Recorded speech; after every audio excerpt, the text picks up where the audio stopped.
Hi everyone, Catherine here from Minky Fingered Cat. Now, when I put out a video a while ago asking for suggestions for my Christmas in July, someone suggested tags. And I thought, oh, that's a really good idea. How do we make tags? And make them easy.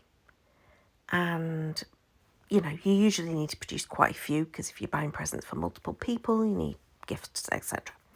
So I thought, let's make a masterboard. And then turn it into tags.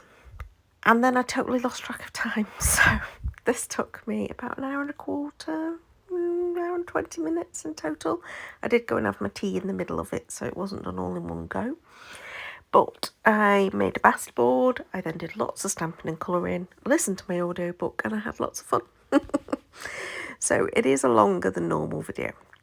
So what do I mean by a masterboard? So a masterboard is where I take a blank piece of cardstock and I turn it into a piece of pattern paper of some description, and then I chop it all up and turn it into different pieces. Now, in this case, I do chop it up into similar size pieces because they're all going to become tags. But yeah, sometimes you can do it to make it into different panels from cards, etc. A bit like a one-sheet wonder, really. But the masterboard is very much a mixed media type thing. So I used, as you probably could see, lots of distress oxides in different ways. Some of them I just smeared on. Sometimes I did it with water and added it on using my, splat mat or whatever it's called. And now I have taken a stencil and I'm just roughly using the stencil around the page to get some snowflake type images. It doesn't matter that they're not going to be that clear or obvious. It's just to give some different textures and some different patterns. Then I went and got my rainbow spritz from Kingston Crafts. Now I've not used them for a few weeks, so they had been sat there. I don't keep them with the sprayers in, and after I've used them, I immediately go and clean the sprayers. But yeah, I took two different things. I had to shake them up really well to make sure that they had mixed with the mica in them, and then just spritz them roughly over the page. I wasn't really looking for any pattern or anything. And you can see here, so I've disappeared off screen because I've gone to go and wash the spritz, and then I'm just going to mop up a little bit of that. I think it's called lamb's wool. Can't remember the colour of it. I think it's like lamb's wool, and it's like a bronzy grey, which sounds weird. Because obviously you wouldn't normally put bronze and grey together. But yeah, it's a weird colour. But yeah, that then left me with a lovely, shiny masterboard. So I did do a fair amount of drying it as it was going along. But at this point, I then just set it aside because I'm going to do my stamping and my focal images. So I have chosen these stamps from my favourite things. And I've basically put all of the... animal and, well, the polar bear and Santa stamps and the tree stamps, and I have then stamped it in both corners. Then I've turned it and moved the stamps around just a little bit, and I'm going to get the polar bear and the Santa stamps stamped again, but not the trees this time. And this is going to give me loads of images to colour. I've stamped them all with Memento, because I'm going to use my Stampin' Blend markers and my Pro markers, which are all alcohol based, to do my colouring. And so I don't want them to bleed. So Memento ink is my best ink. And then I set to on colouring. And I did pretty much like I've done on one of my other videos. Once I pick up the grey, that's all I use. I use grey, I go around every single image. What is it I need to add grey to? And I eventually put it back down again when I think I've finished all of the greys, and then I'll pick up another colour and start colouring with that. So this is sped up about 4 times. I'm going to increase the speed on the colouring in a minute because I'm not the best colourist in the world.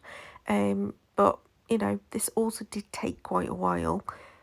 But as I say, it was so relaxing because I was just listening to an audiobook and didn't have to concentrate too much because they're not massive images.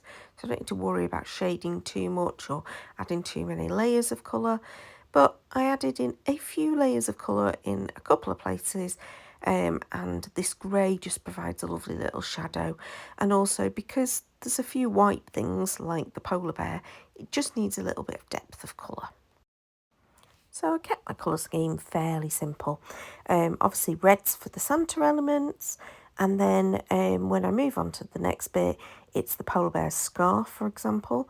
I need to decide on a colour for that. So what I do is I pull back in the masterboard, which has dried nicely by this point because I've been going for quite a while, to just choose my colours. And I think I end up with Bermuda Bay. And I do a couple of the trees in the Bermuda Bay too.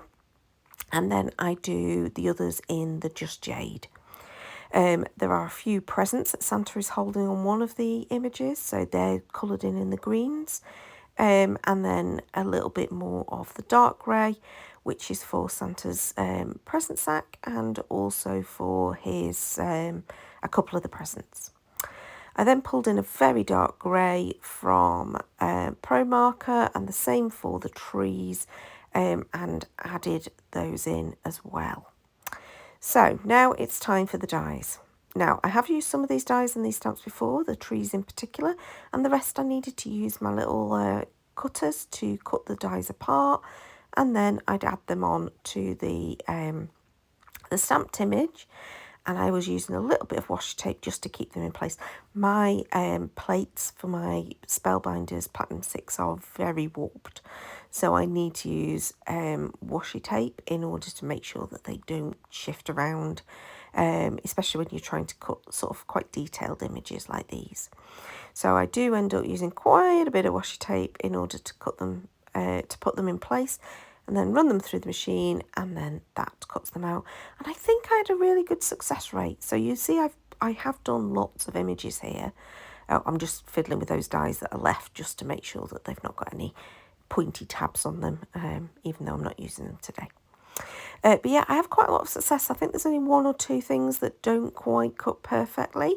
One of them, it was enough that I was like, oh, okay, I'll put it underneath another one and use it as a stack rather than try and rescue it. And then the other one, I figured it was good enough. I think it was one of the trees. It just wasn't quite aligned. It was good enough for what I was making. So again, this takes a little while, bit of fiddling, because I've got so many of the stamped images. I don't end up using all of them. I will put them in a pouch at the end, and I'll use them at some point in the future. They are so cute, but it's always better, I think, to have more done, and then you put them aside until later if you don't need them, than to have to go and stamp and recolour again later on because you've done something wrong later on. So yeah, I think this is the point where everything's now cut. Yeah, I'm taking all my dies out, taking all the washi tape off. And now it's time to start assembling my tags. So I pop all the images to one side, and then I use my paper trimmer. I do cut a couple of the edges off where I've not gone all the way up to the end. I just double checked my punch. So I'm using an old Stampin' Up punch, which is a tag topper punch. And I just needed to double check the width of the panels that I needed, and they were 2 inches. So I cut my masterboard into 2-inch strips, and then I am trimming it down a little bit, and most of them are going to be about 4 inches. I did realise, however, the back of the masterboard was a little bit mucky, and it was also quite warped with the amount of wet medium, so both water and the sprays that I'd put on it. It needed something else to just strengthen it and flatten it. And so at that point, I switched to my smaller trimmer, and I've cut obviously the white tags out, which are just using plain white cardstock. And now I'm just going to adhere to the side, and then I'm going to do my tag topper. Now, if I was being efficient, I would probably do all the tags in one go, and then I would come back and assemble. But I'm not being efficient. I'm not being sensible. I thought, no, let's just have a go at this. So I've added my little focal image, and then off to the side, I've got a pouch that's got some already die cut sentiments, and this is where my theme came from. So my theme was Let It Snow. I had that in my head. That was what was, well, it was written down on my plan, was Let It Snow. And I did have the idea of using these die cut sentiments. I've got quite a few of them done, and they were all done in a die cut in the scraps session, and most of them are pastel, so they're either white or pastel kind of shades, and they worked really well with both the little images and the masterboard that I'd created. So I have decided at this point I'm just going to literally make one tag after the other. So because of the fact that I'm now doing it so that it's going on the white, I am cutting the masterboard down a little bit, and you can see those little strips over to the side.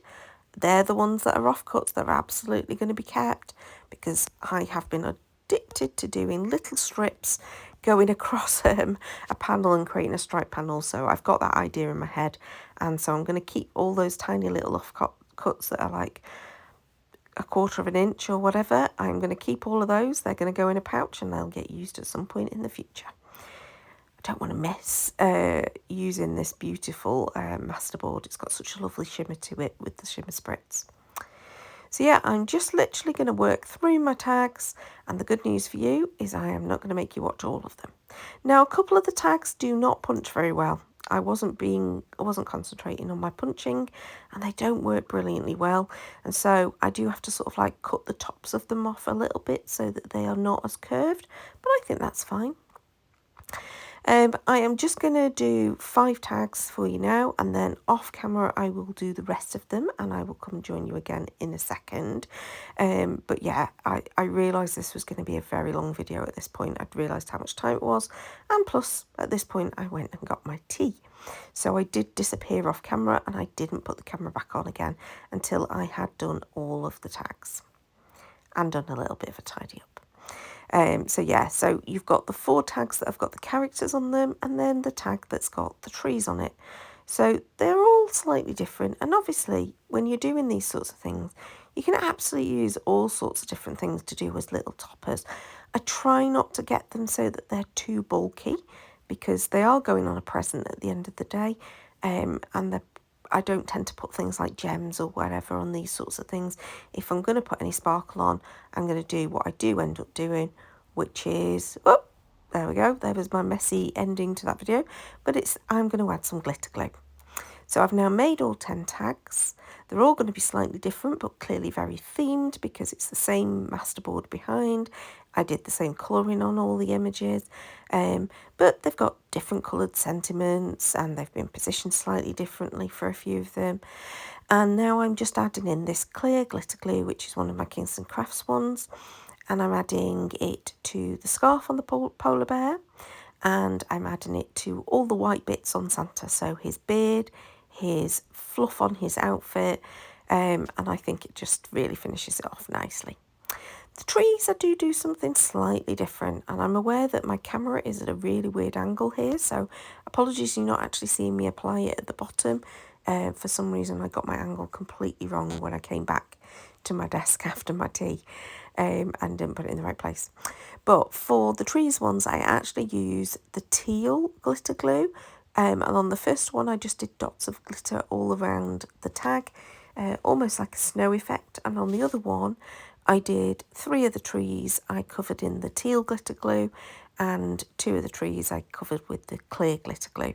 So obviously you can't really see the colouring of the ones that I covered in teal, but hey ho. So I'm going to leave these tags like this until it is ready to gift wrap, and then I usually just slide the curling ribbon through to adhere them to my presents. I hope you enjoyed this little stack of 10 little tags and the techniques that I used to do it. Please do like and comment below, and subscribe to see more. Plenty more coming, but until next time, bye bye.